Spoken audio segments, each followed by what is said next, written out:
মা ছেড়ে দিয়েছো, তওবা করো, মাফ করে দেবো। জেনা করেছো, তওবা করো, মাফ করে দেবো। আকাশ সমান গুনাহ করেছো, তওবা করো, মাফ করে দেবো। আল্লাহু আকবার।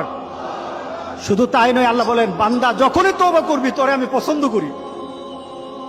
এত গুনাহ করার পর তুই যখন আমার সাথে তওবা করবি, আমি তোরে পছন্দ করি।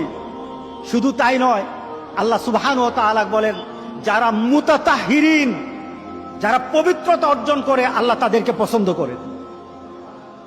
আমরা পবিত্রতা অর্জন করি কি দিয়ে? উযু দিয়ে। বলেন কি দিয়ে? উযু দিয়ে।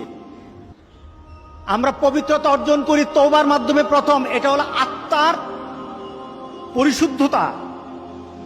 আপনার দেহকে পরিশুদ্ধ করতে হবে, আত্মাকে পরিশুদ্ধ করতে হবে।